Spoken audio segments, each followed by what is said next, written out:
Imagine a people newly arrived in the land promised by God. After years of wandering through the desert, they had finally found a place to call home. Israel had conquered much of the land under the leadership of Joshua, the chosen successor of Moses. The battles had been fierce, the walls of Jericho had fallen, and the land was distributed among the 12 tribes. But now Joshua was no longer among them.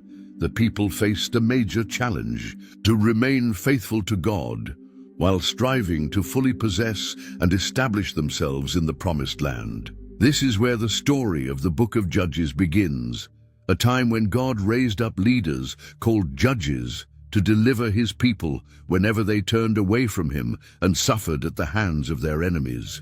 It's a story of repeated cycles of downfall and rescue that shows us how God never abandons his people even when they forget him. The sun was setting over the hills of Canaan. The elders of Israel had gathered for the funeral of Joshua, son of Nun, servant of the Lord. Judges 2:8-9 tells us, Joshua, son of Nun, the servant of the Lord, died at the age of 110. And they buried him in the land of his inheritance at Timnath-Heres, in the hill country of Ephraim, north of Mount Gaash. Joshua's death marked the end of an era for the people of Israel. He had been Moses' right-hand man, witnessed the parting of the Red Sea, spied out the land of Canaan, and ultimately led the conquest of the Promised Land. Now, without him, the tribes of Israel were left without a central leader to unite them. Each tribe had received its portion of land, as recorded in the book of Joshua. Now they had to complete the conquest of their own territories. Judges 1:1-2 reads, After the death of Joshua, the Israelites asked the Lord, Who of us is to go up first to fight against the Canaanites? The Lord answered, Judah shall go up. I have given the land into their hands. The tribe of Judah took the lead and invited their fellow tribe Simeon to join them in battle. Judges 1:3 recounts, Then Judah said to Simeon his brother, Come up with me into the territory allotted to me, that we may fight against the Canaanites, and I likewise will go with you into the territory allotted to you. So Simeon went with him. They achieved significant victories. In Bezek, they defeated 10,000 men under the command of Adoni-Bezek. In Jerusalem, they captured the city and set it on fire. In the Negev and the hill country, they also drove out the Canaanites. Judges 1:19 tells us, The Lord was with the men of Judah. They took possession of the hill country, but they were unable to drive the people from the plains because they had chariots fitted with iron. That last phrase highlights a recurring issue in the conquest. Despite many victories, the Israelites were unable to completely drive out the Canaanites from the land.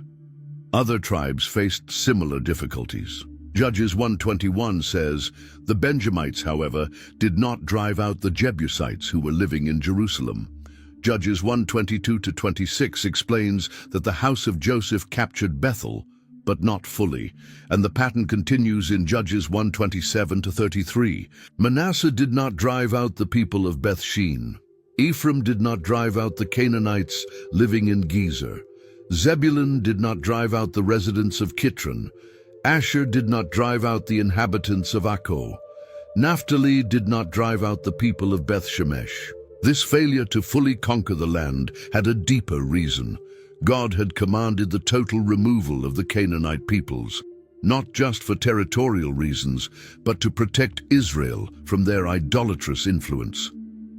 In Deuteronomy 7:1-4, even before entering the land, Moses had warned, When the Lord your God brings you into the land you are entering to possess, and drives out before you many nations, and when the Lord your God has delivered them over to you, and you have defeated them, then you must destroy them totally. Make no treaty with them, and show them no mercy. Do not intermarry with them, for they will turn your children away from following me to serve other gods, and the Lord's anger will burn against you, and will quickly destroy you. Instead of driving them out, many of the tribes chose to make treaties and subject the Canaanites to forced labor. Judges 1:28 says, When Israel became strong, they pressed the Canaanites into forced labor, but never drove them out completely. This coexistence with the Canaanite peoples sowed the seeds for future idolatry in Israel. The angel of the Lord appeared to the people at Bochim with a grave message. In Judges 2:1-3, we read, "I brought you up out of Egypt and led you into the land I swore to give to your ancestors. I said, I will never break my covenant with you, and you shall not make a covenant with the people of this land, but you shall break down their altars. Yet you have disobeyed me. Why have you done this? And I have also said, I will not drive them out before you. They will become traps for you, and their gods will become snares to you." The people wept and offered sacrifices to the Lord at that place, which was called Bochim, meaning weepers. But the divine warning was clear. Living alongside the Canaanites would be like thorns in Israel's side, and their gods would become a dangerous snare for the chosen people. A new generation arose in Israel, children of those who had entered the land with Joshua. Judges 2:10 tells us, "After that whole generation had been gathered to their ancestors, another generation grew up who neither knew the Lord nor what he had done for Israel." This lack of knowledge about the Lord and his mighty works led Israel into a cycle of sin that would repeat throughout the book of Judges. This pattern is laid out clearly in Judges 2:11-19 and becomes the hallmark of this entire period in Israel's history. The cycle began with apostasy, when Israel abandoned the Lord and followed other gods. Judges 2:11-12 says, "Then the Israelites did evil in the eyes of the Lord and served the Baals. They forsook the Lord, the God of their ancestors, who had brought them out of Egypt. They followed and worshipped various gods of the peoples around them. They aroused the Lord's anger. Baal was the Canaanite god of fertility and storms. His worship promised abundant rain and fruitful harvests, something especially tempting to an agrarian people like Israel. Alongside Baal, Asherah, his consort, was also worshipped, often represented by wooden poles. Their cult involved immoral rituals and human sacrifices, practices detestable in the eyes of the Lord. Israel's apostasy was not just a religious shift, it was a betrayal of their covenant with God. Like a wife abandoning her husband, Israel forsook the God who had delivered them from Egypt to follow foreign gods. This led to the second stage of the cycle, oppression. Judges 2:14 states, "The anger of the Lord burned against Israel, and he handed them over to raiders who plundered them. He sold them to their enemies all around, whom they were no longer able to resist." God used the surrounding nations as instruments of discipline for Israel. This oppression wasn't an act of abandonment, but of loving correction. Just as a father disciplines his child for the child's own good, God allowed Israel to experience the consequences of their poor choices. Under the weight of their oppressors, Israel would enter the third stage of the cycle, crying out. Although the text doesn't always use the word cry explicitly when describing the overall cycle, this element is present in each individual episode. For example, in Judges 3:9 we read, "But when the Israelites cried out to the Lord, he raised up for them a deliverer." This cry represented a temporary turning back to God. In their anguish, the people remembered the Lord and called out for help. It wasn't always a deep or lasting repentance, but God, in his mercy, heard their cry. This led to the fourth stage, deliverance. Judges 2:16 says, "Then the Lord raised up judges who saved them out of the hands of these raiders." These judges were not like our modern-day legal authorities. They were deliverers, military leaders and rulers raised up by God to rescue his people. The Hebrew word for judge is shophet, which refers to someone who administers justice, governs, or leads. These judges were anointed by the Spirit of the Lord for a specific mission: to deliver Israel from its oppressors and restore faithfulness to God. Following deliverance came a period of peace. Judges 2:18 tells us, "Whenever the Lord raised up a judge for them, he was with the judge and saved them out of the hands of their enemies as long as the judge lived." This was a time of relative faithfulness while the judge lived and continued to influence the people. But this peace was only temporary. Judges 2:19 describes, "But when the judge died, the people returned to ways even more corrupt than those of their ancestors, following other gods and serving and worshipping them. They refused to give up their evil practices and stubborn ways, and so the cycle would begin again. Apostasy, oppression, crying out, deliverance, and temporary peace." This pattern repeated itself throughout the book of Judges, revealing both the human tendency towards sin and God's faithfulness in responding to his people's cries. The Lord allowed this cycle to continue as a test for Israel. Judges 2:22 explains, "I will use them to test Israel and see whether they will keep the way of the Lord and walk in it as their ancestors did." The nations that remained in the land also served to teach the younger generations of Israelites how to fight, as we see in Judges 3:1-2. The first turn of the cycle began when the people turned away from God. Judges 3:7 tells us, "The Israelites did evil in the eyes of the Lord. They forgot the Lord their God and served the Baals and the Asherahs. As a result of Israel's idolatry came oppression." Judges 3:8 recounts, "The anger of the Lord burned against Israel, so that he sold them into the hands of Cushan-Rishathaim, king of Aram-Naharaim, to whom the Israelites were subject for 8 years. Cushan-Rishathaim means cushion of double. Wickedness, a name that reflects the harshness of his rule. Mesopotamia, located between the Tigris and Euphrates rivers, modern-day Iraq, was hundreds of kilometers away from Israel, demonstrating the wide reach of divine judgment. For 8 years, Israel suffered under this foreign yoke. Finally, they cried out to God.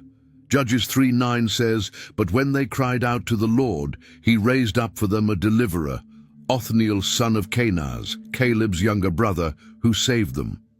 Othniel was no stranger to Israel.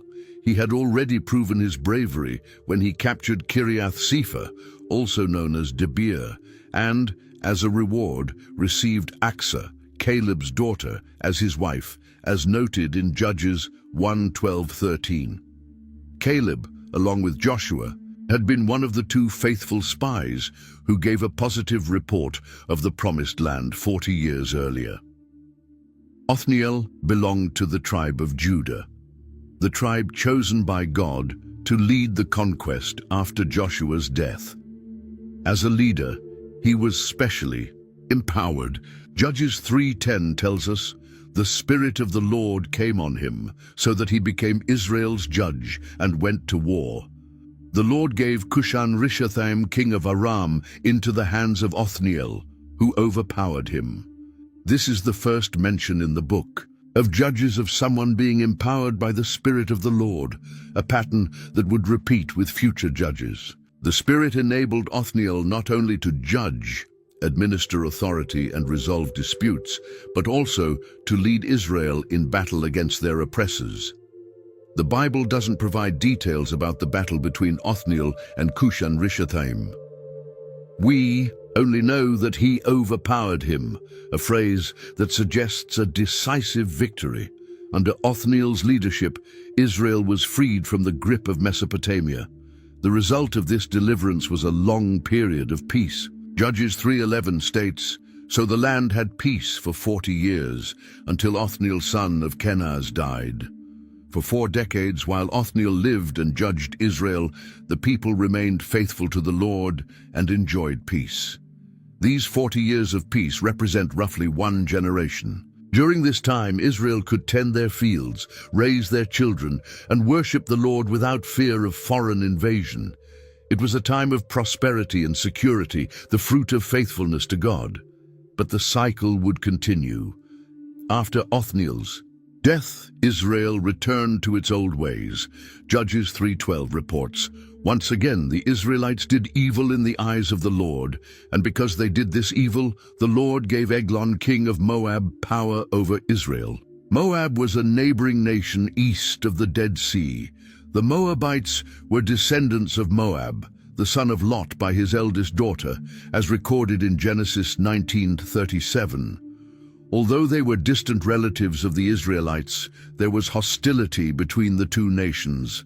Eglon, king of Moab, didn't act alone. Judges 3:13 tells us, getting the Ammonites and Amalekites to join him, Eglon came and attacked Israel, and they took possession of the city of Palms. The city of Palms was Jericho, the first city conquered by Israel upon entering the Promised Land. Its fall symbolized the seriousness of Israel's situation. The oppression was harsh and long-lasting. Judges 3:14 states, "The Israelites were subject to Eglon, king of Moab, for 18 years. For nearly 2 decades, Israel paid tribute and lived under foreign rule, twice as long as they had served Cushan-Rishathaim." After these years of suffering, the pattern repeated. Judges 3:15 records, "Again the Israelites cried out to the Lord, and he gave them a deliverer, Ehud, a left-handed man, the son of Gera the Benjamite." Ehud was from the tribe of Benjamin, whose territory bordered Jericho and was near Moab. The text highlights an unusual trait.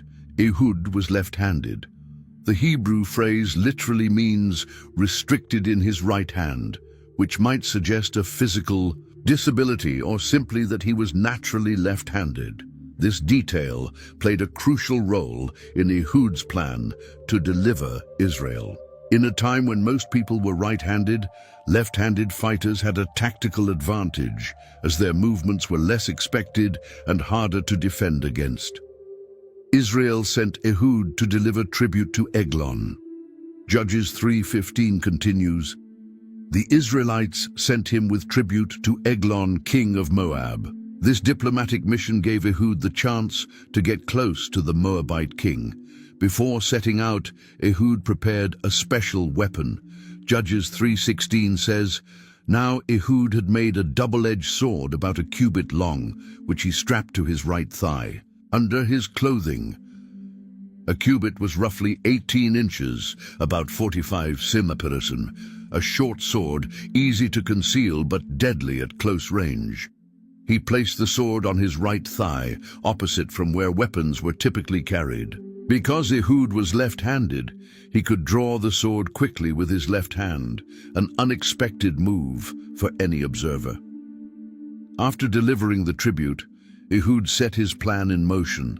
Judges 3:18 reports, "After Ehud had presented the tribute, he sent on their way those who had carried it.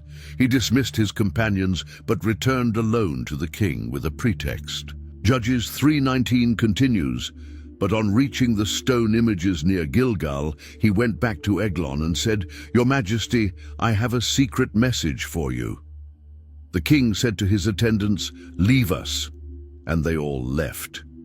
The mention of the stone images near Gilgal is striking. Gilgal had been Israel's first campsite in the Promised Land, where 12 memorial stones were set up after crossing the Jordan. Now apparently, pagan idols stood there, another sign of Israel's spiritual decline. Ehud seized the moment of privacy. Judges 3:20 says, "Ehud then approached him while he was sitting alone in the upper room of his palace and said, 'I have a message from God for you.'" As the king rose from his seat, the mention of a divine message prompted Eglon to stand, perhaps out of reverence or fear. This movement made him vulnerable. Judges 3:21 continues, "Ehud reached with his left hand, drew the sword from his right thigh, and plunged it into the king's belly." The text vividly describes the aftermath. Judges 3:22 says, "Even the handle sank in after the blade, and his bowels discharged. Ehud did not pull the sword out, and the fat closed in over it. The sword was buried so deep in the corpulent king that the hilt vanished into the fat, and the blade emerged from the other side. Ehud then made his escape. according to Judges 3:23. Then Ehud went out to the porch. He shut the doors of the upper room behind him and locked them. When the attendants returned and found the doors locked, they assumed the king was relieving himself in the upper room. Judges 3:25 tells us they waited to the point of embarrassment, but when he did not open the doors of the room, they took a key and unlocked them. There they saw their lord fallen to the floor, dead. This delay gave Ehud ample time to flee. Judges 3:26 says, while they waited, Ehud got away. He passed by the stone images and escaped to Sarah. Upon reaching the hill country of Ephraim, Ehud sounded the trumpet to rally Israel for battle. Judges 3:27 reports, when he arrived there, he blew a trumpet in the hill country of Ephraim, and the Israelites went down with him from the hills, with him leading them. Taking advantage of the confusion caused by Eglon's death, Ehud led Israel in a surprise attack on the Moabites. Judges 3:28 says, "Follow me," he ordered, "for the Lord has given Moab, your enemy, into your hands." So they followed him down and took possession of the fords of the Jordan that led to Moab. They allowed no one to cross over. The fords were shallow crossings of the Jordan River where one could pass on foot. By seizing control of them, the Israelites blocked escape routes and reinforcements for the Moabites in Israelite territory. The victory was overwhelming. Judges 3:29 reports, at that time they struck down about 10,000 Moabites, all vigorous and strong. Not one escaped. The death of King Eglon and the destruction of his army freed Israel from Moabite oppression. The result was a long era of peace. Judges 3:30 says, that day Moab was made subject to Israel, and the land had peace for 80 years. This was the longest period of peace recorded in the book of Judges, 80 years, double the peace, that followed Israel's deliverance by Othniel. The account of the third judge is surprisingly brief. Judges 3:31 says, after him came Shamgar, son of Anath, who struck down 600 Philistines with an ox goad. He too saved Israel. In just one verse, the Bible tells us Shamgar's entire story. We don't know what tribe he came from, how long he judged Israel, or any other personal detail. Even his name, Shamgar, is unusual and possibly of foreign origin. What we do know is that he fought against the Philistines, a people who would later become Israel's main enemy in the time of Samson, Samuel, and David. The Philistines were a seafaring people who settled on the southwestern coast of Canaan, modern-day Gaza region. They were known for their military prowess and their mastery of iron technology. The weapon Shamgar used is described as an ox goad, a long agricultural tool about 8 feet or 2.5 meters, with a metal tip used to prod oxen while plowing. It wasn't a conventional weapon, but in Shamgar's hands it became deadly. The number of Philistines killed, 600, suggests this wasn't a single battle, but likely a series of skirmishes. Using a farming tool to defeat 600 armed warriors clearly required exceptional courage and extraordinary skill. The Bible concludes by saying, he too saved Israel, indicating that, like Othniel and Ehud, Shamgar was used by God to deliver his people from oppression. However, there's no mention of the Spirit of the Lord coming upon him, nor are there details about how long peace lasted after his victory. The brevity of Shamgar's story might suggest that his time as judge was short, or that his influence was geographically limited to a specific region in Israel. It's also possible that his judgeship overlapped with that of Ehud, or even Deborah, the next judge mentioned in the book. Despite the lack of information, Shamgar's story offers a powerful lesson.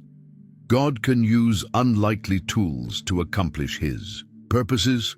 A simple ox goad in the hands of an ordinary man, chosen by God, was enough to defeat 600 enemies and bring deliverance to Israel. Shamgar closes out the first generation of judges in Israel. After him would come other deliverers, each with their own unique story, but all following the same pattern, raised up by God in response to the cries of a people who repeatedly turned away from him and suffered the consequences of their unfaithfulness. After Ehud's death, the Israelites once again did what was evil in the eyes of the Lord. As a result, they faced a new and powerful enemy. Judges 4:1-2 tells us, "Again the Israelites did evil in the eyes of the Lord, now that Ehud was dead. So the Lord sold them into the hands of Jabin, king of Canaan, who reigned in Hazor. Sisera, the commander of his army, was based in Harosheth Hagoyim. Jabin was a powerful Canaanite king. His name means the wise one, and he ruled from Hazor, a city in northern Israel. His army was led by Sisera, who had a significant military advantage over the Israelites.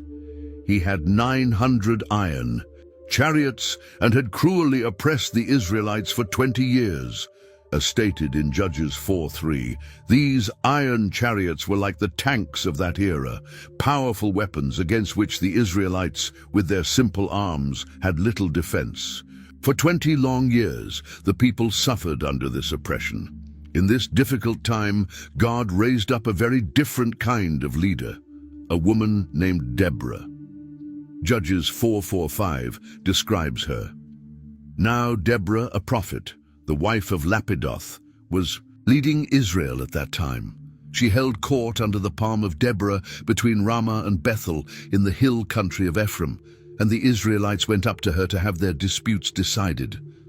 Deborah was an extraordinary woman for her time. Her name means bee, and like a bee, she was industrious and productive. She held two important roles. She was a prophet, someone who received and delivered messages from God, and a judge, someone who settled disputes and led the people.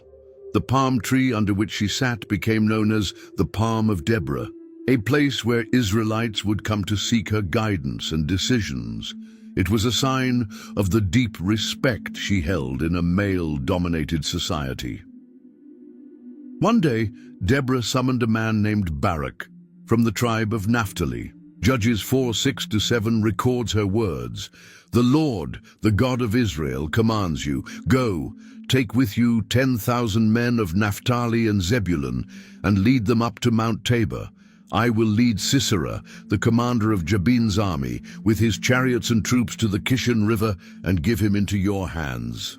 Mount Tabor was a strategic location, offering good visibility over the region. The Kishon River ran through the plain below, a place where Sisera's chariots would have the upper hand unless God intervened. Barak responded to Deborah with an unusual request. Judges 4:8 says, "Barak said to her, 'If you go with me, I will go. But if you don't go with me, I won't go.'" He wanted the prophetess's presence on the battlefield, perhaps to ensure divine favor. Deborah agreed but made a significant prophecy. Judges 4:9 records, "Certainly I will go with you," said Deborah. "But because of the course you are taking, the honor will not be yours, for the Lord will deliver Sisera into the hands of a woman." So Deborah went with Barak to Kadesh. This prophecy is intriguing. The victory over Sisera would come at the hands of a woman. Barak might have thought she was referring to herself, but as we'll see, it would be another woman who fulfilled that role. The army of Israel assembled 10,000 men from the tribes of Naphtali and Zebulun. It was a small number compared to Sisera's forces, especially considering the 900 iron chariots. But they had something far more important. The Lord was with them. When Sisera learned of Israel's mobilization, he gathered his entire army and all his chariots to face Barak. Judges 4:14 captures the decisive moment. Then Deborah said to Barak, "Go. This is the day the Lord has given Sisera into your hands. Has not the Lord gone ahead of you?" So Barak went down Mount Tabor with 10,000 men following him. The battle had begun, and something extraordinary happened. Although it's not mentioned in chapter 4, the Song of Deborah in chapter 5 reveals that God sent a providential storm. Judges 5:4-5 says, "Lord, When you went out from Seir, when you marched from the land of Edom, the earth shook, the heavens poured, the clouds poured down water. The mountains quaked before the Lord, the one of Sinai, before the Lord, the God of Israel. This storm transformed the battlefield. The Kishon River, normally calm, turned into a raging torrent. As Judges 5:21 describes, the river Kishon swept them away, the age-old river, the river Kishon. Sisera's heavy iron chariots, once his greatest advantage, became a liability in the mud and floodwaters. Judges 4:15 sums up the outcome. The Lord routed Sisera, all his chariots and all his army with the sword before Barak, and Sisera got down from his chariot and fled on foot. Israel's victory was decisive, but the story doesn't end there. While his army was being destroyed, Sisera fled on foot and arrived at the tent of Jael, the wife of Heber the Kenite. The Kenites were descendants of Hobab, Moses' brother-in-law, and they generally maintained good relations with both Israel and the surrounding peoples. Judges 4:17 says, "But Sisera fled on foot to the tent of Jael, the wife of Heber the Kenite, because there was an alliance between Jabin, king of Hazor, and the family of Heber the Kenite." Jael welcomed Sisera into her tent, offering him protection. Judges 4:18-19 recounts, Jael went out to meet Sisera and said to him, "Come, my lord, come right in. Don't be afraid." So he entered her tent, and she covered him with a blanket. "I'm thirsty," he said. "Please give me some water." She opened a skin of milk, gave him a drink, and covered him up. Exhausted from battle and fleeing, Sisera asked Jael to stand guard at the entrance while he rested. He soon fell asleep, trusting the hospitality of his host. But Jael had other plans. Judges 4:21 tells what happened. But Jael, Heber's wife, picked up a tent peg and a hammer and went quietly to him while he lay fast asleep, exhausted. She drove the peg through his temple into the ground, and he died. Tent pegs were large. Spikes used to anchor tents. In Jael's hands, it became a deadly weapon. And thus, Deborah's prophecy was fulfilled. The mighty Sisera fell by the hand of a woman. When Barak arrived in pursuit of Sisera, Jael went out to meet him. Judges 4:22 says, "Just then Barak came by in pursuit of Sisera, and Jael went out to meet him. 'Come,' she said, 'I will show you the man you're looking for.' So he went in with her, and there lay Sisera with the tent peg through his temple, dead." The victory was complete. Judges 4:23-24 concludes, "On that day God subdued Jabin, king of Canaan, before the Israelites, and the hand of the Israelites pressed harder and harder against Jabin, king of Canaan, until they destroyed him." After the battle, Deborah and Barak sang a song of praise to God for the victory. This song, recorded in Judges 5, is considered one of the oldest poems in the Bible. It opens with these words in Judges 5:1-3. "On that day, Deborah and Barak, son of Abinoam, sang this song. When the princes in Israel take the lead, when the people willingly offer themselves, praise the Lord. Hear this, you kings. Listen, you rulers. Even I, will sing to the Lord. I will praise the Lord, the God of Israel, in song." The song celebrates divine victory, honors the volunteers who fought for Israel, and criticizes the tribes that failed to join the battle. It also vividly describes Sisera's death and imagines his mother anxiously waiting for a return that would never come. The result of this great victory was a long period of peace. Judges 5:31 ends the song with these words, "So may all your enemies perish, Lord, but may all who love you be like the sun when it rises in its strength." Then the land had peace for 40 years. For 4 decades under Deborah's leadership, Israel experienced peace and prosperity, free from foreign oppression. Deborah, the only female judge mentioned in the Bible, proved herself every bit as capable as any of the men who ruled Israel. But the familiar cycle of apostasy continued. Judges 6:1 tells us, "The Israelites did evil in the eyes of the Lord, and for 7 years he gave them into the hands of the Midianites. The Midianites were a nomadic people descended from Midian, the son of Abraham, by his second wife, Keturah. They allied with the Amalekites and other eastern peoples to raid Israel. Their strategy was devastating. Judges 6:3-5 describes, "Whenever the Israelites planted their crops, the Midianites, Amalekites, and other eastern peoples invaded the country. They camped on the land and ruined the crops all the way to Gaza, and did not spare a living thing for Israel, neither sheep, nor cattle, nor donkeys. They came up with their livestock and their tents like swarms of locusts. It was impossible to count them or their camels. They invaded the land to ravage it. These invaders didn't come to conquer, but to plunder. They descended during harvest season like a swarm of locusts, destroying everything in sight. This forced the Israelites to hide in mountain caves." Judges 6:6 says, "Midian so impoverished the Israelites that they cried out to the Lord for help. God first responded by sending a prophet to remind the people of the Exodus and his command not to worship the gods of the Amorites. Then the angel of the Lord appeared to a man named Gideon."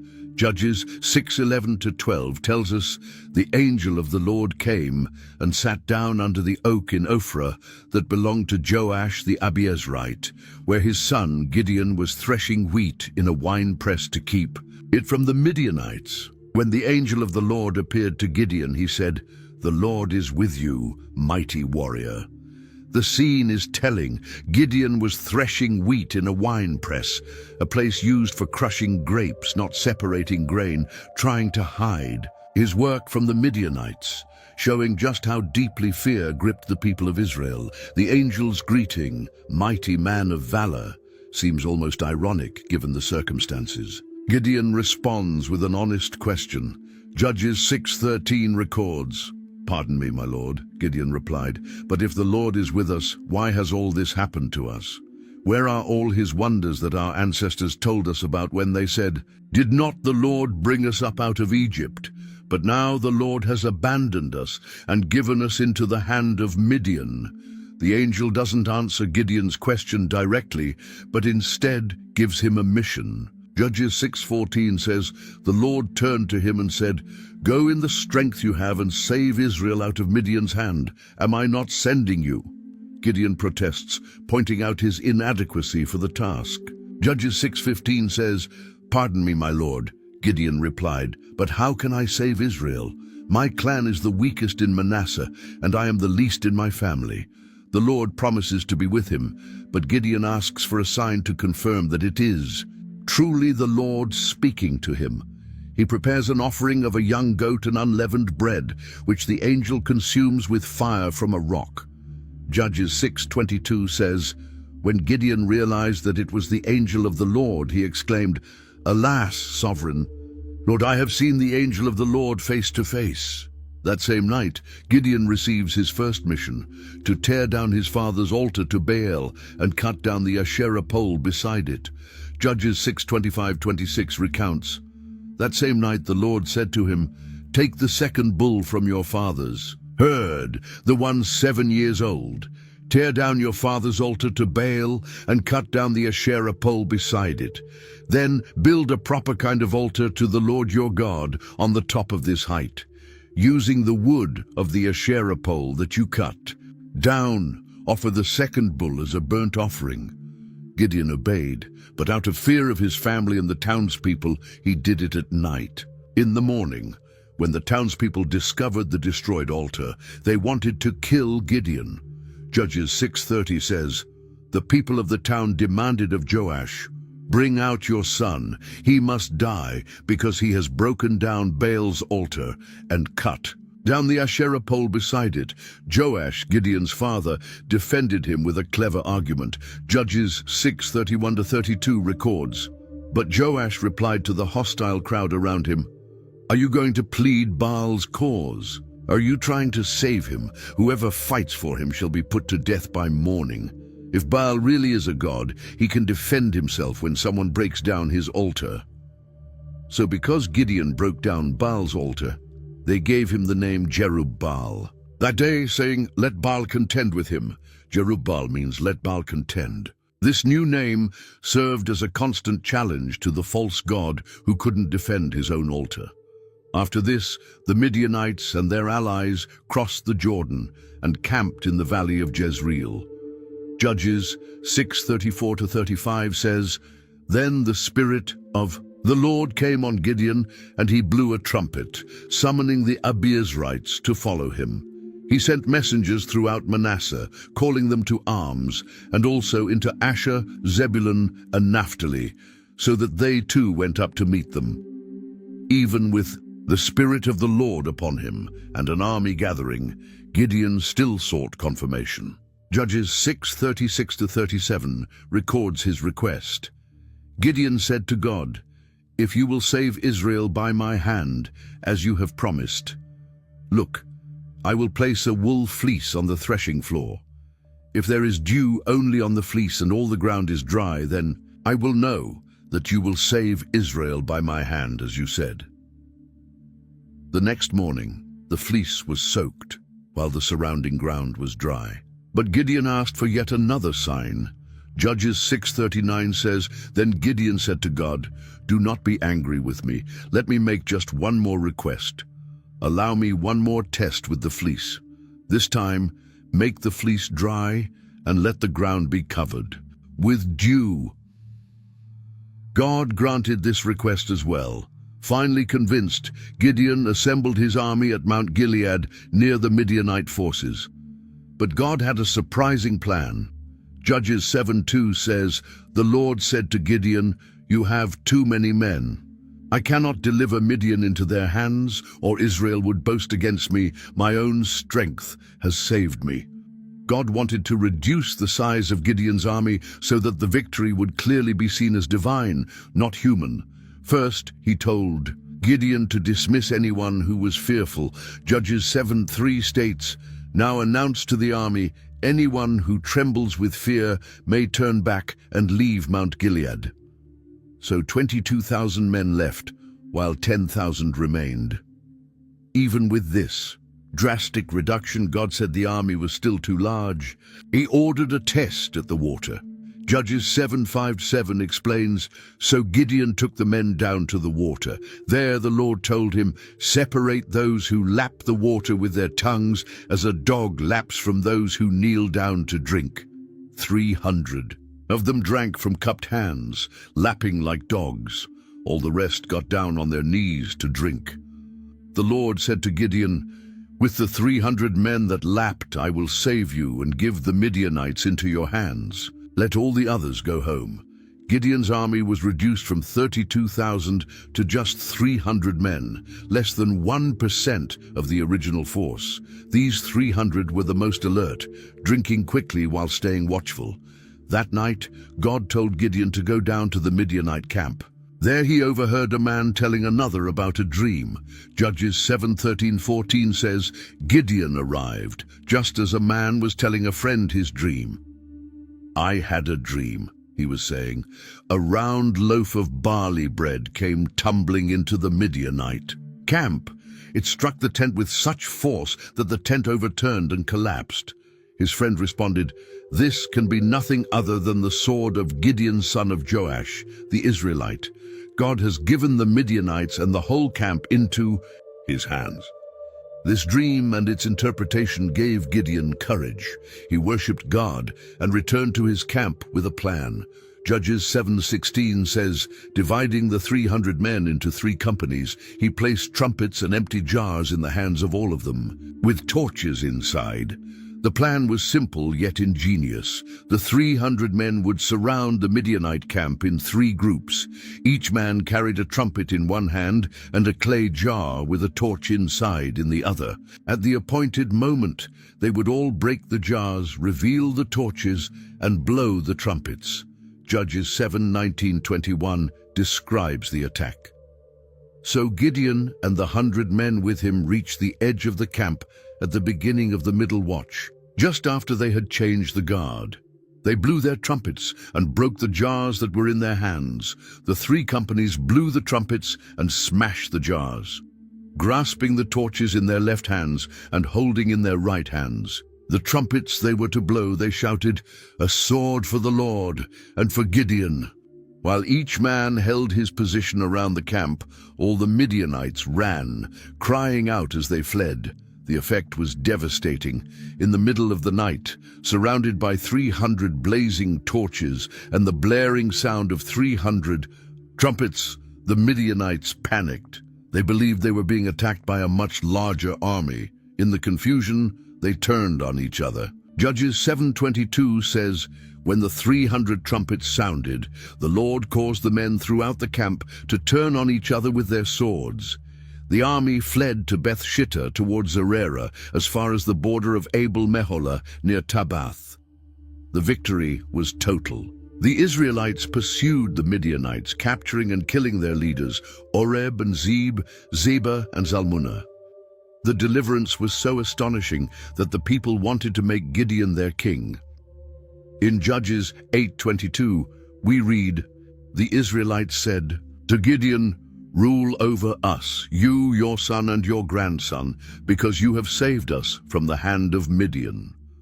But Gideon declined the offer."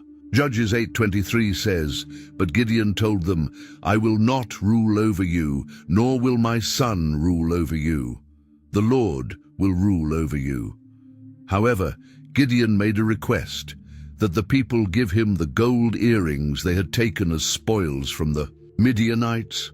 With that gold, he made an ephod, a priestly garment, which he placed in his hometown, Ophrah. Unfortunately, this object became an idol to Israel. Judges 8:27 records, "Gideon made the gold into an ephod, which he placed in Ophrah, his town. All Israel prostituted themselves by worshipping it there, and it became a snare to Gideon and his family." Despite this final misstep, Gideon's legacy was largely positive. During his lifetime, Israel enjoyed peace.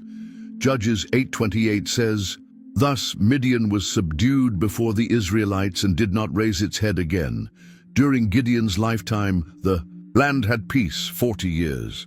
Gideon had 70 sons, for he had many wives. He also had a son with a concubine from Shechem, whom he named Abimelech. This son would bring great trouble to Israel after Gideon's death." Judges 8:32-33 concludes Gideon's story. Gideon, son of Joash, died at a good old age and was buried in the tomb of his father Joash in Ophrah of the Abizrites. No sooner had Gideon died than the Israelites again prostituted themselves to the Baals. They set up Baal-berith as their god.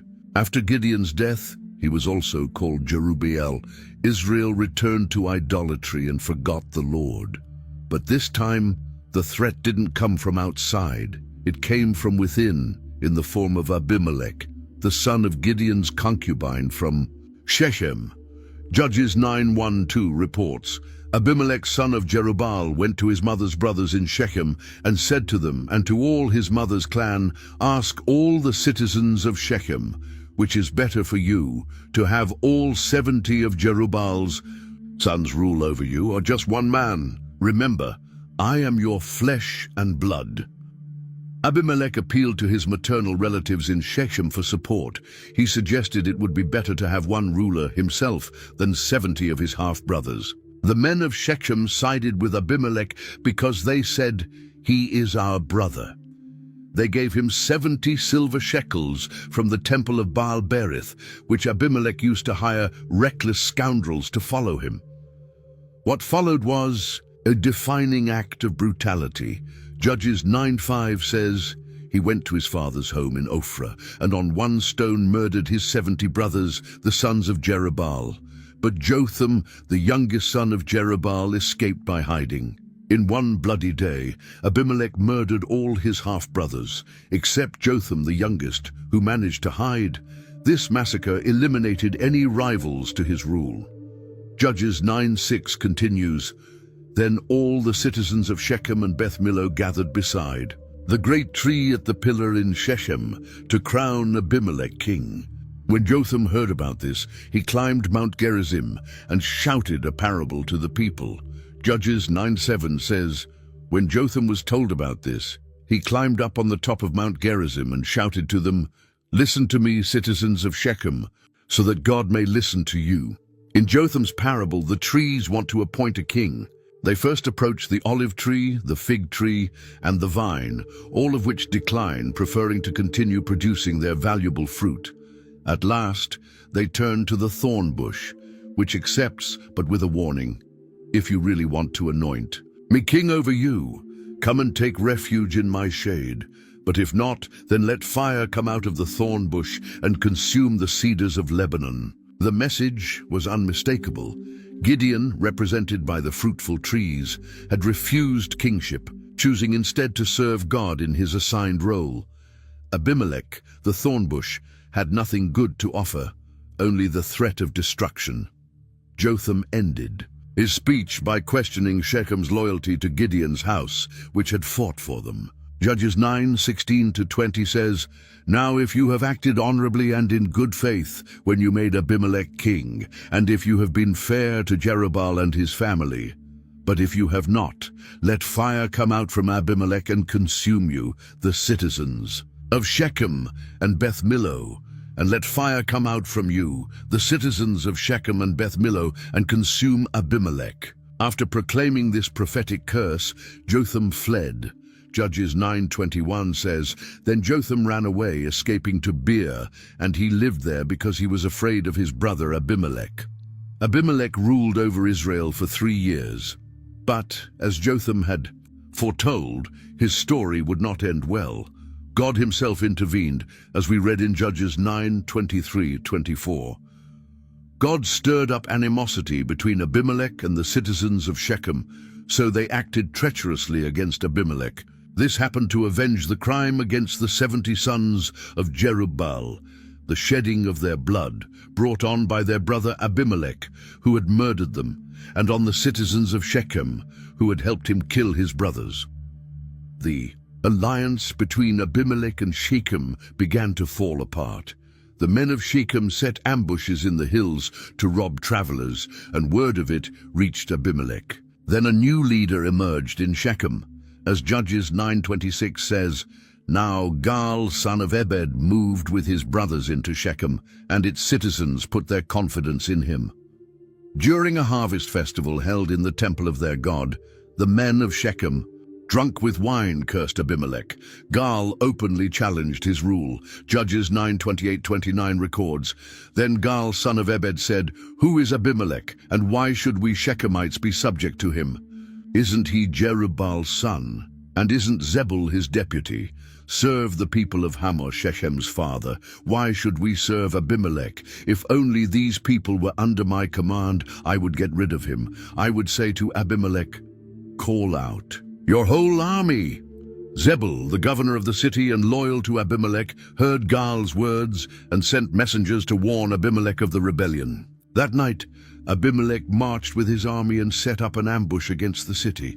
Judges 9:39-40 tells us, "So Gaal led out the citizens of Shechem and fought Abimelech. Abimelech chased him, and many fell wounded in the battle all the way to the city gate." The next day, as the people left the city to work in the fields, Abimelech launched a surprise attack. He divided his army into 3 companies. 2 attacked the people in the fields, while the 3rd, led by Abimelech himself, took control of the city gate. The battle raged all day. Judges 9:45 says, "All that day Abimelech pressed his attack against the city until he had captured it and killed its people. Then he destroyed the city and scattered salt over it." Salt was a symbol of barrenness. By sowing Shechem with salt, Abimelech was signaling that the place was to remain uninhabitable and unfruitful. When the people of the Tower of Shechem heard what had happened, they took refuge in the stronghold of the temple of Elberith. Abimelech didn't hesitate to attack them too. Judges 9:48-49 recounts, "Abimelech went up Mount Zalmon with all his men. There he took an axe, cut off some branches and lifted them to his shoulders. He said to the men with him, 'What you have seen me do, hurry and do the same.' So all the men cut branches and followed Abimelech. They piled them against the stronghold and set it on fire with the people still inside. So all the people in the tower of Shechem, about 1,000 men and women, died. Next, Abimelech marched against the city of Thebez and laid siege to it. In the middle of the city stood a strong tower where all the townspeople took refuge. Judges 9:52 says, Abimelech went to the tower and attacked it, but as he approached the entrance to set it on fire, it was here that Jotham's prophecy finally came to pass. Judges 9:53 says, a woman dropped an upper millstone on his head and cracked his skull. Sensing death was near, Abimelech called for his armor-bearer. Judges 9:54 recounts, hurriedly he called to his armor-bearer, draw your sword and kill me, so that they can't say, a woman killed him. So his servant ran him through, and he died. This humiliating end, fatally wounded by a woman and begging to be killed by his own servant to avoid disgrace, marked the final chapter in Abimelech's life. Judges 9:56-57 concludes, thus God repaid the wickedness that Abimelech had done to his father by murdering his 70 brothers. God also made the people of Shechem pay for all their wickedness. The curse of Jotham, son of Jerubbaal, came on them. Abimelech's story stands as a stark warning against unchecked ambition and violence. Unlike the judges whom God raised to deliver Israel, Abimelech proclaimed himself king and ruled through brutality. His 3-year reign of terror ended as violently as it began, fulfilling the truth of the saying, those who live by the sword die by the sword. After Abimelech, 2 lesser-known judges led Israel, Tola, who judged for 23 years, and Jair, who judged for 22. But the familiar pattern soon returned. Judges 10:6 says, again the Israelites did evil in the eyes of the Lord. They served the Baals and the Ashtoreths, and the gods of Aram, Sidon, Moab, the Ammonites, and the Philistines. Because the Israelites forsook the Lord and no longer served him, this widespread idolatry led to severe judgment. Judges 10:7-8 tells us, the Lord's anger burned against Israel so that he sold them into the hands of the Philistines and the Ammonites. That year they shattered and crushed the Israelites. For 18 years they oppressed all the Israelites on the east side of the Jordan in Gilead, the land of the Amorites. For 18 long years, the Ammonites oppressed the Israelites in Gilead, east of the Jordan River. Finally, Israel cried out to the Lord, confessing their sin. Judges 10:15-16 records, but the Israelites said to the Lord, we have sinned. Do with us whatever you think best, but please rescue us now. Then they got rid of the foreign gods among them and served the Lord, and he could bear Israel's misery no longer. The Ammonites had gathered in Gilead, and the Israelites assembled in Mizpah. The leaders of Gilead were looking for someone to lead the fight against the Ammonites. Judges 10:18 says, the people, the leaders of Gilead, said to each other, whoever begins the fight against the Ammonites will be head over all who live in Gilead. It was at this critical moment that Jephthah appeared, a man whose life story was marked by rejection. Judges 11:1-2 introduces him like this, Jephthah the Gileadite was a mighty warrior, but he was the son of a prostitute. Gilead was the father of Jephthah. Gilead's wife also bore him sons, and when they were grown up, they drove Jephthah away. You are not going to get any inheritance in our family, they said, because you are the son of another woman. Rejected by his half-brothers and cast out from his father's house, Jephthah settled in the land of Tob, where he became the leader of a group of worthless men, likely mercenaries or outlaws. Despite his past, Jephthah developed leadership skills and gained a reputation as a brave warrior. When the Ammonites attacked Israel, the elders of Gilead came to find Jephthah. Judges 11:6-7 recounts, come, they said, be our commander, so we can fight the Ammonites. Jephthah said to them, "Didn't you hate me and drive me from my father's house? Why do you come to me now when you're in trouble?" Jephthah was skeptical of their intentions. The very people who had rejected him now wanted him to lead them. The elders insisted and offered him permanent leadership over Gilead in exchange for his help. Judges 11:9-10 states, Jephthah answered, "Suppose you take me back to fight the Ammonites, and the Lord gives them to me. Will I really be your head?" The elders of Gilead replied, "The Lord is our witness. We will certainly do as you say." Before going into battle, Jephthah attempted a diplomatic solution. He sent messengers to the king of the Ammonites, asking why he was attacking the land of Israel. The king replied that Israel had taken his people's land when they came out of Egypt, and he now sought to reclaim it peacefully. Jephthah responded with a detailed history lesson, explaining that Israel had not taken land from the Ammonites, but from the Amorites, after King Sihon had refused to let them pass peacefully. Judges 11:23-24 sums up his argument. "Now, since the Lord, the God of Israel, has driven the Amorites out before his people Israel, what right have you to take it over? Will you not take what your god Chemosh gives you? Likewise, whatever the Lord our God has given us, we will possess." Jephthah concluded by pointing out that Israel had lived in that land for 300 years without dispute. Judges 11:27 records his final words to the Ammonite king. "I have not wronged you, but you are doing me wrong by waging war against me. Let the Lord, the judge, decide the dispute this day between the Israelites and the Ammonites." The king of the Ammonites ignored Jephthah's message, and war became inevitable. It was then that Jephthah made a rash vow that would alter his life forever. Judges 11:30-31 says, "And Jephthah made a vow to the Lord, 'If you give the Ammonites into my hands, whatever comes out of the door of my house to meet me when I return in triumph from the Ammonites will be the Lord's, and I will sacrifice it as a burnt offering.'" This vow reveals a troubling aspect of Jephthah's faith.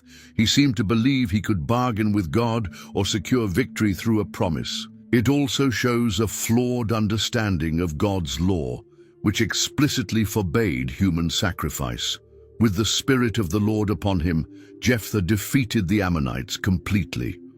Judges 11:32-33 records, "Then Jephthah went over to fight the Ammonites, and the Lord gave them into his hands. He devastated 20 towns from Aroer to the vicinity of Minnith, as far as Abel-keramim. Thus Israel subdued Ammon." But the victory turned to heartbreak when Jephthah returned home. Judges 11:34-35 recounts, "When Jephthah returned to his home in Mizpah, who should come out to meet him but his daughter, dancing to the sound of timbrels? She was an only child. Except for her, he had neither son nor daughter. When he saw her, he tore his clothes and cried, 'Oh no, my daughter! You have brought me down, and I am devastated. I have made a vow to the Lord that I cannot break.'" Jephthah's only child was the first to greet him after his victory. The horror that overcame him shows he never expected a human, let alone his daughter, to be the object of his vow. He tore his clothes in anguish, yet felt bound to fulfill his promise to God. His daughter's response displays remarkable nobility. Judges 11:36 says, "My father," she replied, "you have given your word to the Lord. Do to me just as you promised. Now that the Lord has avenged you of your enemies, the Ammonites." She only asked for 2 months to mourn her virginity in the mountains with her friends, which Jephthah granted. Judges 11:39-40 concludes the story. After the 2 months, she returned to her father, and he did to her as he had vowed. And she was a virgin. From this comes the Israelite tradition that each year the young women of Israel go out for 4 days to commemorate the daughter of Jephthah the Gileadite. There is debate among scholars as to whether Jephthah actually sacrificed his daughter or instead dedicated her to perpetual virginity in service to God. The texts focus on her virginity, and the annual mourning tradition leads some to believe she lived out her life consecrated to God. Others argue the text plainly says burnt offering and that the vow was carried out literally. What's clear is the tragic result of a reckless vow and Jephthah's theological confusion blending faith in the true God with pagan practices like human sacrifice. Jephthah's story didn't end with his vow, however. After the victory over the Ammonites, he faced another challenge, the jealousy of the Ephraimites. Judges 12:1 says, "The Ephraimite forces were called out, and they crossed over to Zaphon. They said to Jephthah, 'Why did you go to fight the Ammonites without calling us to go with you? We're going to burn down your house over your head.' Jephthah responded that he had called them, but they did not come. The tension escalated into a civil war. Judges 12:6 recounts how Jephthah's men identified the Ephraimite fugitives. Then they said to him, 'Say now Shibboleth,' but he said Sibboleth, for he could not pronounce it correctly. Then they seized him and killed him at the fords of the Jordan. At that time, 42,000 of the Ephraimites fell. The word Shibboleth means stream or ear of grain. The Ephraimites couldn't pronounce the sh sound and would say Sibboleth instead. This linguistic test became a deadly way to identify the enemy. That's where the modern term shibboleth comes from. It refers to a word or phrase that identifies someone as belonging to or not belonging to a particular group.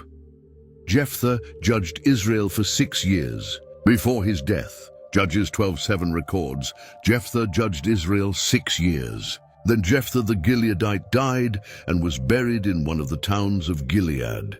After Jephthah, the Bible briefly mentions 3 more judges who led Israel during times of relative peace. They're referred to as minor judges, not because they were less important, but because the biblical text gives fewer details about them. The first of these was Ibzan of Bethlehem. Judges 12:8-10 tells us, "After him Ibzan of Bethlehem judged Israel. He had 30 sons and gave his 30 daughters in marriage outside his clan and brought in 30 daughters from outside for his sons. He judged Israel 7 years. Then Ibzan died and was buried in Bethlehem." Ibzan appears to have been a wealthy and influential man, able to arrange marriages for his 60 children. The fact that he married off his daughters outside and brought wives from outside for his sons suggests alliances with other families or clans, likely as a strategy to strengthen peace and unity within Israel. After Ibzan came Elon, from the tribe of Zebulun. Judges 12:11-12 says simply, "After him, Elon the Zebulunite judged Israel, and he judged Israel 10 years. Then Elon the Zebulunite died and was buried in Aijalon in the land of Zebulun." Almost nothing is said about Elon aside from his tribe and the length of his leadership. This brevity likely points to a relatively quiet time, without major conflicts or noteworthy events. The last of the minor judges mentioned in this section is Abdon. Judges 12:13-15 records, "After him, Abdon, the son of Hillel, the Pirathonite, judged Israel. He had 40 sons and 30 grandsons who rode on 70 donkeys, and he judged Israel 8 years. Then Abdon, the son of Hillel, the Pirathonite, died and was buried in Pirathon in the land of Ephraim, in the hill country of the Amalekites. Like Ibzan, Abdon seemed to be a prosperous man with a large family. The detail that his sons and grandsons rode 70 donkeys is significant. Riding donkeys was a sign of nobility and high social status at that time. The reference to the hill country of the Amalekites is intriguing, since the Amalekites were traditional enemies of Israel. It was likely a region formerly inhabited by Amalekites that had been conquered by Israel. Among these minor judges, the Bible also mentions Tola, who judged Israel for 23 years. Judges 10:1-2 says, After Abimelech, there arose to save Israel Tola the son of Puah, the son of Dodo, a man of Issachar. He lived in Shamir in the hill country of Ephraim. He judged Israel 23 years. Then he died and was buried in Shamir. And also Jair, who judged for 22 years. Judges 10:3-5 records. After him arose Jair the Gileadite, who judged Israel 22 years. He had 30 sons who rode on 30 donkeys, and they had 30 towns, which are called Havoth-Jair to this day, which are in the land of Gilead. And Jair died and was buried in Kaman. The name Havoth-Jair means villages of Jair, showing that this judge left a territorial legacy in Israel. The fact that his 30 sons rode 30 donkeys and ruled 30 towns speaks to his status and influence. These minor judges played an important role in Israel's history, maintaining peace and order during their time of leadership. Even though the Bible doesn't give many details about their specific achievements, they were instruments of God in preserving the nation during the times between major crises and deliverances. The mention of these lesser-known judges reminds us that not everyone whom God uses has a detailed story recorded in Scripture. Many serve faithfully during times of relative calm, away from the spotlight of great battles and miracles. Even so, their service is valuable in God's eyes and essential for the continuity of his people. Once again, the people of Israel turned away from God. As a result, they faced a new oppressor. Judges 13:1 tells us, "The children of Israel again did what was evil in the sight of the Lord, and the Lord gave them into the hand of the Philistines for 40 years. The Philistines were a strong people who lived along the southwestern coast of Canaan. They had well-organized cities, mastered ironworking, and posed a constant threat to Israel. For 40 long years, the Israelites suffered under their rule. During this time of oppression, there was a man named Manoah from the tribe of Dan, whose wife could not have children. Judges 13:2-3 says, "There was a certain man of Zorah, of the tribe of Dan, whose name was Manoah. His wife was barren and had borne no children, and the angel of the Lord appeared to the woman and said to her, 'Behold, you are barren and have not borne children, but you shall conceive and bear a son.'" This announcement to a barren woman follows a pattern we see throughout the Bible, with Sarah, Rebecca, Rachel, Hannah, and later Elizabeth. God often chooses to do the impossible to reveal his power. The angel gave the woman specific instructions. Judges 13:4-5 continues, "Now therefore be careful and drink no wine or strong drink, and eat nothing unclean. For behold, you shall conceive and bear a son. No razor shall come upon his head, for the boy shall be a Nazirite to God from the womb, and he shall begin to save Israel from the hand of the Philistines." A Nazirite was someone who made a special vow of separation to God. Typically, this vow was temporary and voluntary, but in the case of the promised child, it would be a lifelong commitment, starting even before birth. The Nazirite law described in Numbers 6 included 3 main restrictions: no drinking wine or any fermented drink, no contact with dead bodies, and no cutting of the hair. The uncut hair served as the visible sign of this vow. The woman ran to tell her husband about the mysterious visitor. Manoah prayed, asking that the angel return to give further instructions on how to raise the child. God answered his prayer, and the angel appeared again to the woman while she was alone in the field. She quickly called her husband. When Manoah arrived, he asked how they should raise the boy. The angel simply repeated the earlier instructions. Not realizing he was an angel, Manoah wanted to show hospitality to the visitor. Judges 13:15-16 says, "Then Manoah said to the angel of the Lord, 'Please stay, so we may prepare a young goat for you.' The angel of the Lord replied, 'Even if you detain me, I will not eat any of your food. But if you prepare a burnt offering, offer it to the Lord. Manoah did not realize that it was the angel of the Lord. Manoah asked for the visitor's name but received a mysterious reply. Judges 13:18 records, "The angel of the Lord said to him, 'Why do you ask my name, seeing it is wonderful?' Manoah then prepared a young goat and a grain offering and offered them on a rock to the Lord. What happened next was astonishing. Judges 13:19-20 recounts, "Manoah took the young goat and the grain offering and offered them on a rock to the Lord. And the angel did something amazing as Manoah and his wife watched. As the flame blazed up from the altar toward heaven, the angel of the Lord ascended in the flame. Seeing this, Manoah and his wife fell with their faces to the ground. It was only then that Manoah realized they had seen an angel of the Lord.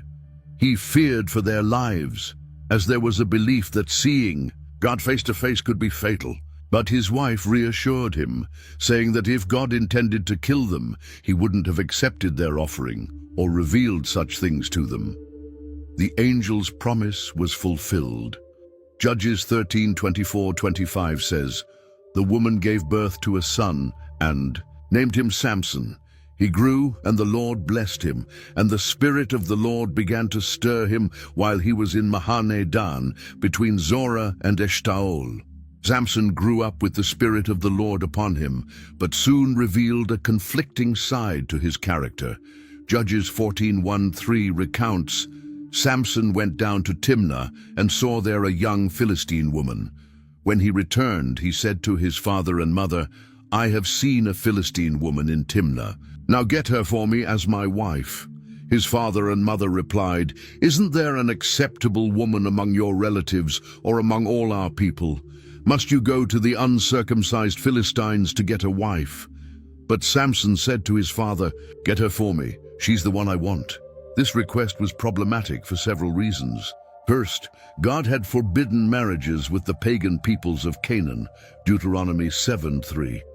Second, the Philistines were oppressing Israel at the time. Third, as a Nazirite, Samson was supposed to be set apart for God. But the Bible reveals a deeper purpose behind this apparent disobedience.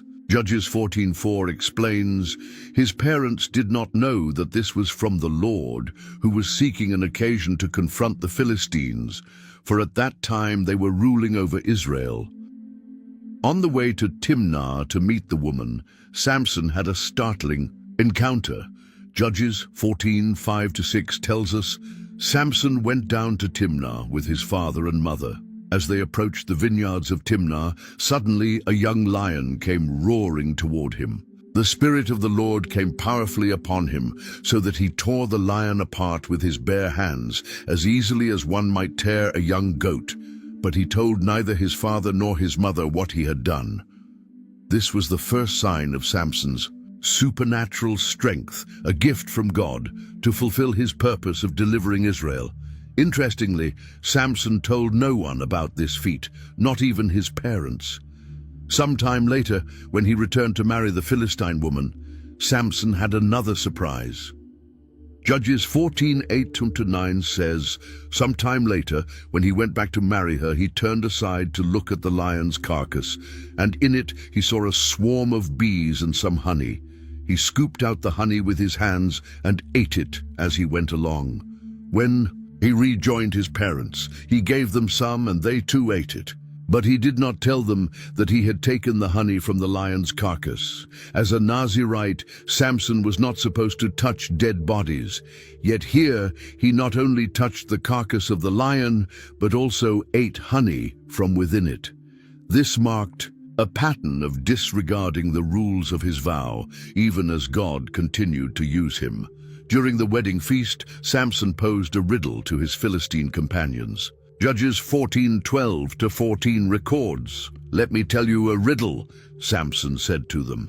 "If you can give me the answer within the 7 days of the feast, I'll give you 30 linen garments and 30 sets of clothes. But if you can't tell me the answer, you must give me the same." They agreed and asked him to tell the riddle. He said, "Out of the eater came something to eat, and out of the strong came something sweet." For 3 days they could not give the answer, unable to solve it. The Philistines threatened Samson's wife. Judges 14:15 says, "On the fourth day, they said to Samson's wife, 'Coax your husband into explaining the riddle for us, or we will burn you and your father's household to death. Did you invite us here to steal our property?' Samson's wife wept and pressed him until he finally gave in on the seventh day. When the Philistines gave him the answer, Samson immediately knew he'd been betrayed. Judges 14:18 recounts his bitter response. Before sunset on the seventh day, the men of the town said to him, 'What is sweeter than honey? What is stronger than a lion?' Samson said to them, 'If you had not plowed with my heifer, you would not have solved my riddle.' To pay off the bet, Samson did something terrible. Judges 14:19 says, "Then the Spirit of the Lord came powerfully upon him. He went down to Ashkelon, struck down 30 of their men, stripped them of everything and gave their clothes to those who had explained the riddle. Burning with anger, he returned to his father's house. Samson abandoned his wife and went back to his parents' home. In the meantime, the woman's father gave her in marriage to Samson's best man. When Samson later returned to visit his wife, he found out what had happened. Judges 15:1-2 recounts, "Later on, at the time of wheat harvest, Samson took a young goat and went to visit his wife. He said, 'I'm going to my wife's room.' But her father would not let him go in. 'I was so sure you hated her,' he said, 'that I gave her to your companion. Isn't her younger sister more attractive? Take her instead.' Enraged, Samson decided to take revenge on the Philistines. Judges 15:4-5 outlines his plan.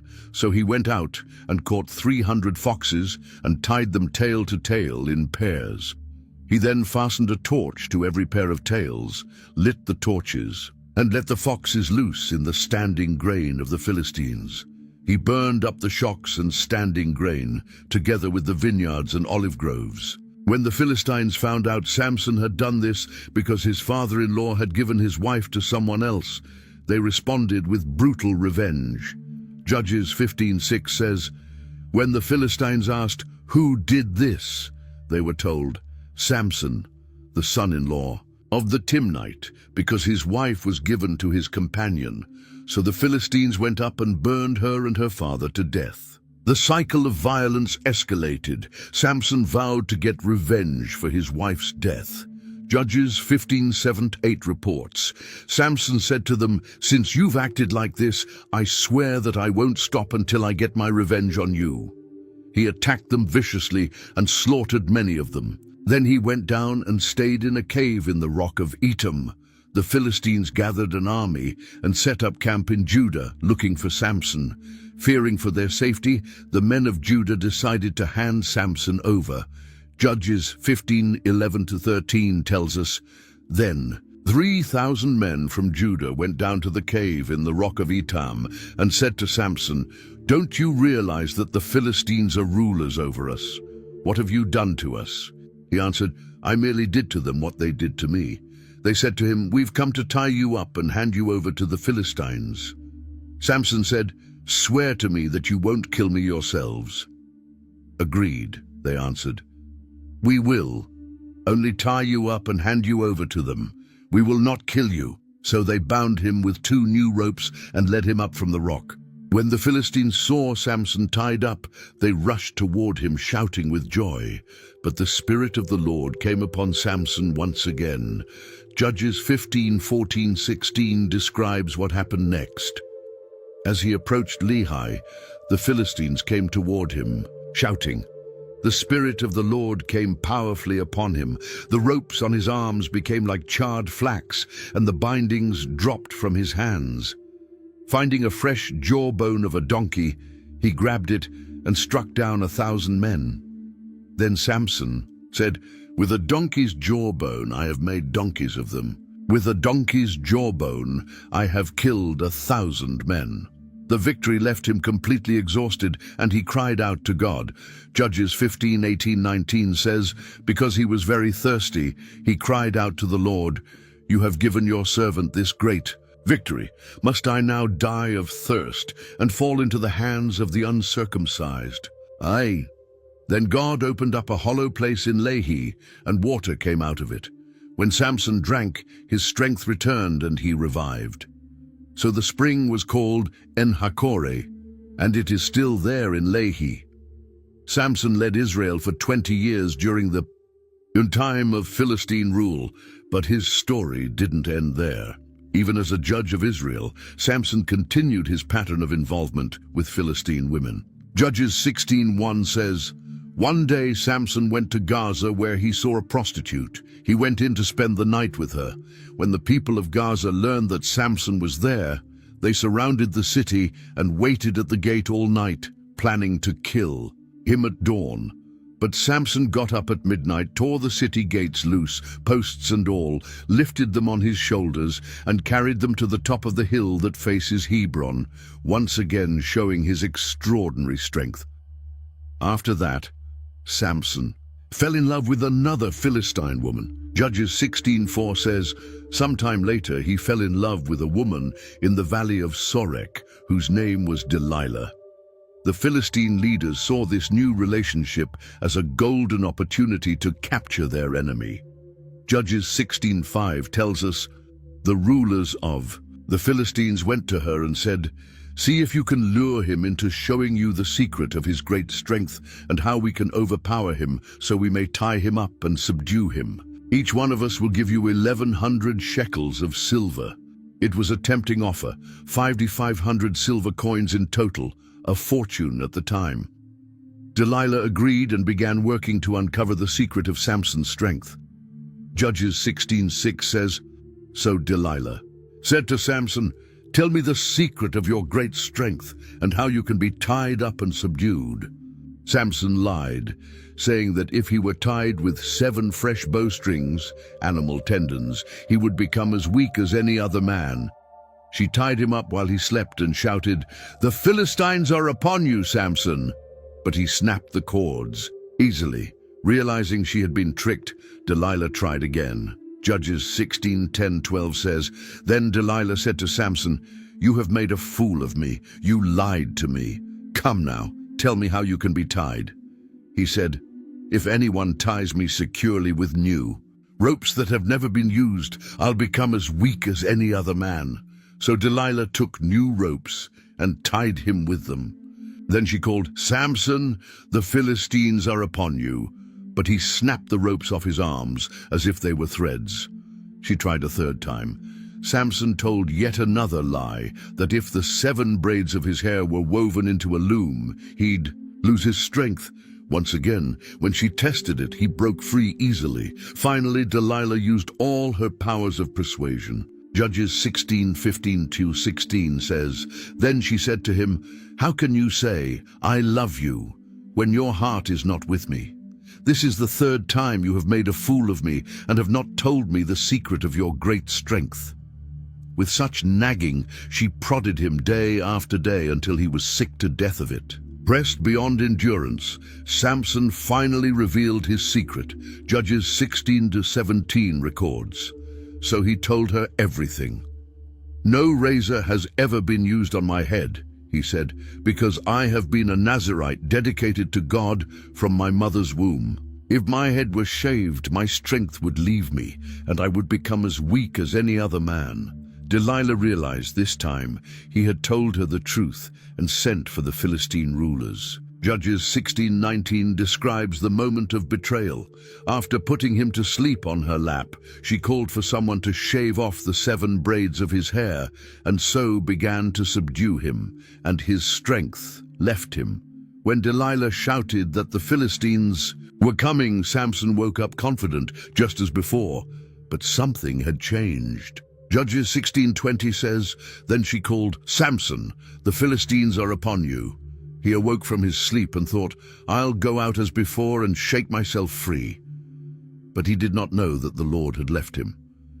This is one of the saddest lines in the Bible.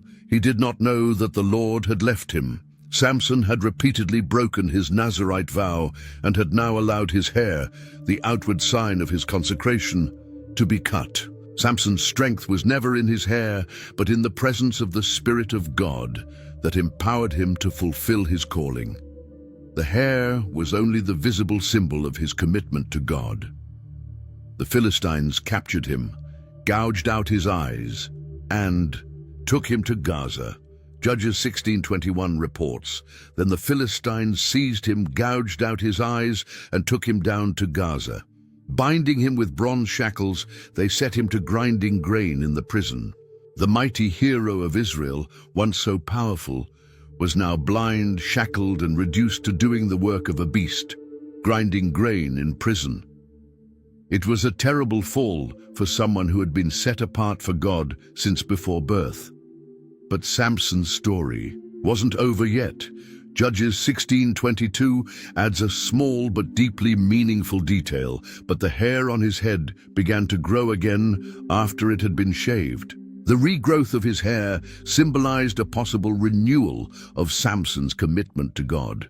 In prison, far from the temptations that had led him astray, Samson may have had time to reflect on his life and turn back to God in repentance. The Philistines decided to celebrate their victory over Samson with a grand feast in honor of their god Dagon. Judges 16:23-24 says, "Now the rulers of the Philistines assembled to offer a great sacrifice to Dagon their god and to celebrate, saying, 'Our God has delivered Samson, our enemy, into our hands.' When the people saw him, they praised their God, saying, 'Our God has delivered our enemy into our hands, the one who laid waste our land and multiplied our slain.'" At the height of the celebration, someone had an idea to add to the entertainment. Judges 16:25 says, "While they were in high spirits, they shouted, 'Bring out Samson to entertain us.' So they called Samson out of the prison, and he performed for them. When they stood him among the pillars, picture the scene, the temple of Dagon, packed with about 3,000 people on the roof and inside, all celebrating their triumph over their enemy. And in the middle of it all, Samson, blind and humiliated, brought out to be mocked and ridiculed. But Samson had a plan. He asked the servant who was leading him, "Put me where I can feel the pillars that support the temple, so that I may lean against them." The servant agreed, unaware of what was about to unfold. Then Samson prayed his final prayer. Judges 16:28 records, "Then Samson prayed to the Lord, 'Sovereign Lord, remember me. Please, God, strengthen me just once more, and let me with one blow get revenge on the Philistines for my 2 eyes.'" Samson asked for strength for one final act of vengeance against the Philistines. And God heard his prayer. Judges 16:29-30 concludes the story. Then Samson reached toward the 2 central pillars on which the temple stood. Bracing himself against them, his right hand on one and his left hand on the other, Samson said, "Let me die with the Philistines." Then he pushed with all his might, and down came the temple on the rulers and all the people in it. Thus he killed many more when he died than while he lived. Despite all his failures, Samson fulfilled his divine purpose to begin delivering Israel from Philistine oppression. His family came to retrieve his body and buried him in his father's tomb. Judges 16:31 says, "Then his brothers and his father's whole family went down to get him. They brought him back and buried him between Zorah and Eshtaol in the tomb of Manoah, his father. He had led Israel 20 years. The book of Judges doesn't end with Samson's story. The final chapters, 17-21, depict the moral and spiritual collapse of Israel during that time. These events likely took place at various times throughout the era of the Judges, not necessarily after Samson. One phrase, repeated several times in these final chapters, sums up the situation. In those days, there was no king in Israel. Everyone did what was right in his own eyes. We see this expression in Judges 17:6, 18:1, 19:1, and 21:25. The first story of this epilogue involves a man named Micah from the hill country of Ephraim. Judges 17:1-5 says, Now a man named Micah from the hill country of Ephraim said to his mother, "The 1,100 shekels of silver that were taken from you, and about which I heard you utter a curse, I have that silver with me. I took it." Then his mother said, "The Lord bless you, my son." When he returned the 1,100 shekels of silver to his mother, she said, "I solemnly consecrate my silver to the Lord for my son to make an image overlaid with silver. I will give it back to you." So after he returned the silver to his mother, she took 200 shekels and gave them to a silversmith, who used them to make the idol. And it was put in Micah's house. Now this man Micah had a shrine, and he made an ephod and some household gods, and installed one of his sons as his priest. This story reveals several serious problems. Micah had stolen money from his own mother. After confessing, his mother used part of the money to make an idol. Micah then set up a private shrine in his home, and without any divine authority, appointed his own son as a priest. All of this went against God's law, which forbade idols, and stated that only descendants of Aaron, from the tribe of Levi, could serve as priests. The situation became even more complicated when a young Levite from Bethlehem arrived at Micah's house. Judges 17:7-10 says, "Now there was a young man from Bethlehem in Judah, of the family of Judah, who was a Levite and was staying temporarily there. This man left the town of Bethlehem in Judah to settle wherever he could find a place. As he journeyed, he came to the hill country of Ephraim, to the house of Micah. Micah asked him, 'Where are you from?' He replied, 'I'm a Levite from Bethlehem in Judah, and I'm looking for a place to stay.' Then Micah said to him, 'Live with me and be my father and priest, and I'll give you 10 shekels of silver a year, your clothes and your food.' So the Levite agreed to stay. Although this Levite was from the right tribe, he was willing to serve as a private priest in an idolatrous shrine in exchange for payment. Micah was pleased with the arrangement, thinking he now had God's favor. Judges 17:13 reveals his misguided thinking. Then Micah said, "Now I know that the Lord will be good to me, since this Levite has become my priest." The story continues in chapter 18, when the tribe of Dan, which had not yet fully conquered its territory, sent 5 spies to find a new place to settle. These men came to Micah's house and recognized the voice of the young Levite. Judges 18:3-4 says, While they were at Micah's house, they recognized the voice of the young Levite, so they went over and asked him, "Who brought you here? What are you doing in this place? What is your business here?" He told them, "This is what Micah has done for me. He hired me, and I have become his priest." The spies then asked the Levite to inquire of God whether their journey would be successful, and he gave them a favorable answer. Judges 18:6 says, "The priest answered them, 'Go in peace. Your journey has the Lord's approval.'" The spies traveled on to Laish, also called Leshem, a distant city where the people lived peacefully and securely. They returned to their tribe and reported that the land was good and the people defenseless, an easy target.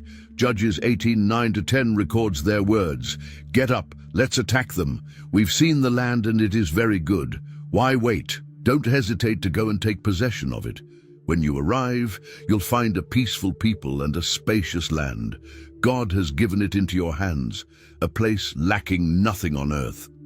600 armed men from the tribe of Dan marched to conquer Laish. On the way, they stopped at Micah's house. The 5 spies told the others about the religious objects in the house. Judges 18:17-18 says, "The 5 men who had spied out the land entered the house and took the carved image, the ephod, the household gods, and the cast idol, while the priest stood at the entrance with the 600 armed men." When the others went into Micah's house and took the carved image, the ephod, the household gods, and the cast idol, the priest said to them, "What are you doing?" The Danites persuaded the Levite to go with them, telling him it would Be better to be a priest for an entire tribe than for just one household. Judges 18:20 shows how quickly the Levite shifted his loyalty. The priest was very pleased. He took the ephod, the household gods, and the carved image, and went along with the people. Micah and his neighbors pursued the Danites, but realizing they were outnumbered, they turned back. The Danites reached Laish, conquered the city, killed its inhabitants, and rebuilt it under the name Dan.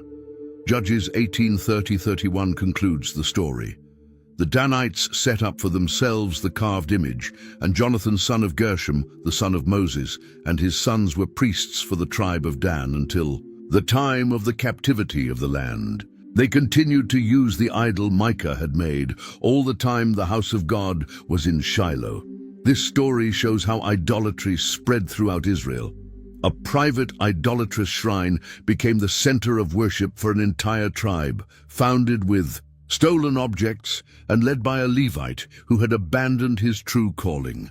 The second story in the epilogue is even more disturbing. Judges 19:1 begins, "In those days, when there was no king in Israel, a Levite living in the remote hill country of Ephraim took for himself a concubine from Bethlehem in Judah.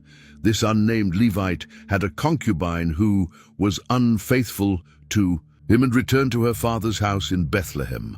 The Levite went to bring her back, and her father welcomed him, urging him to stay several days. Eventually, the Levite left with his concubine and a servant, reaching the outskirts of Jebus, Jerusalem, at the end of the day. The servant suggested spending the night in Jebus, but the Levite refused to stay in a city of foreigners. Judges 19:11-12 says, "When they were near Jebus and the day was almost gone, the servant said to his master, 'Come, let's stop at this city of the Jebusites and spend the night.' But his master replied, 'No, we won't go into a city of foreigners who are not Israelites. We'll continue on to Gibeah.' They continued to Gibeah, a city of Benjamin, but no one offered them hospitality for the night, a major cultural failure at the time. Finally, an old man from the hill country of Ephraim, now living in Gibeah, saw them in the square and invited them into his home. That night, something horrific happened. Judges 19:22 recounts, "While they were enjoying themselves, some wicked men of the city, sons of Belial, surrounded the house. They pounded on the door and shouted to the old man who owned the house, 'Bring out the man who came to your house so we can have sex with him.' It was a situation similar to that of Sodom in the days of Lot. The old man tried to protect his guest by offering his own daughter and the Levite's concubine. Judges 19:24-25 recounts, "Look, here are my virgin daughter and his concubine. I will bring them out to you now, and you can abuse them and do to them whatever you wish. But as for this man, do not commit such an outrageous act." But the men would not listen to him. So the man took his concubine and brought her out to them, and they raped her and abused her throughout the night, and at dawn they let her go. In the morning, the Levite found his concubine collapsed at the door of the house. Judges 19:28 says, "He said to her, 'Get up, let's go.' But there was no answer. Then he put her on his donkey, and the man set out for home. When he got home, the Levite did something shocking. Judges 19:29 records, "When he reached home, he took a knife and cut up his concubine, limb by limb, into 12 parts, and sent them throughout the territory of Israel." This brutal act was meant to shock the nation and provoke a response to the horrific violence that had taken place in Gibeah. And it worked. Judges 19:30 says, "Everyone who saw it said, 'Nothing like this has ever been seen or done, not since the day the Israelites came up out of Egypt. Just imagine. We must do something. Speak up.'" The tribes of Israel gathered at Mizpah to decide how to respond to the crime. The Levite gave his version of events, conveniently omitting that he himself had handed over his concubine to the attackers. Judges 24:5 says, "So the Levite, The husband of the murdered woman answered, "I and my concubine came to Gibeah in Benjamin to spend the night. During the night, the men of Gibeah came after me and surrounded the house, intending to kill me. They raped my concubine, and she died." Israel demanded that the tribe of Benjamin hand over the criminals from Gibeah, but they refused.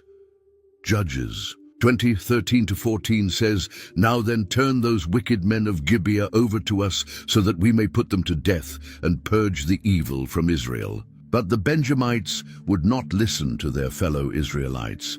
From their towns, they came together at Gibeah to fight against the Israelites. Benjamin assembled an army of 26,700 men, including 700 select warriors who were left-handed and exceptionally skilled with slings. Judges 20:16 notes, "Among all these soldiers, there were 700 select troops who were left-handed, each of whom could sling a stone at a hair and not miss. The rest of Israel gathered 400,000 armed men. In the first 2 days of battle, Benjamin defeated Israel, killing 40,000 men. The tribes wept before the Lord, asking whether they should continue fighting. On the third day, they changed tactics and set ambushes around Gibeah. As the battle began, the Benjamites confidently pursued the Israelites, who pretended to flee. This drew the Benjaminite forces away from the city, allowing the ambushers to enter and set it on fire. Judges 20:40-41 recounts, "The smoke began to rise from the city in a column, and the Benjamites turned and saw the whole city going up in smoke. Then the Israelites turned back against them, and the Benjamites were terrified because they realized that disaster had come upon them." The battle ended in a devastating defeat for Benjamin. Judges 20:44-46 states, "That day, 18,000 Benjamite soldiers fell, all valiant fighters. In total, 25,000 sword-wielding Benjamite warriors died that day, all of them strong and brave. Only 600 men from Benjamin survived, fleeing into the wilderness and hiding at the rock of Rimmon for 4 months. The other tribes attacked Benjamin's towns, killing everyone, men, women, and children, and burning the cities. Later, Israel regretted having nearly wiped out one of its own tribes.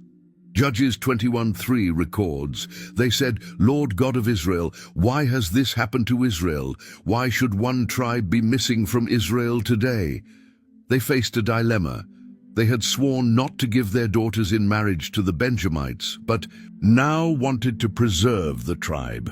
They discovered that no one from Jabesh Gilead had attended the assembly at Mizpah, so they sent 12,000 men to destroy the city with specific instructions. Judges 21:11-12 says, "This is what you are to do. Kill every male and every woman who has slept with a man." And they found among the people of Jabesh Gilead 400 young women who had never slept with a man, and they brought them to the camp at Shiloh in Canaan. These 400 young women were given to the surviving Benjamite men as wives. But there was still not enough for all. For the remaining 200, Israel's leaders proposed a plan. During a festival in Shiloh, the remaining Benjamites would hide in the vineyards. When the young women came out to dance, each man was to seize one and take her as a wife. This plan circumvented their oath, as they were not technically giving their daughters. The women were being taken. Judges 21:23 says, "So that is what the Benjamites did. While the young women were dancing, each man caught one and carried her off to be his wife. Then they returned to their inheritance and rebuilt the towns and settled in them." The book of Judges ends with a grim statement that sums up the entire era.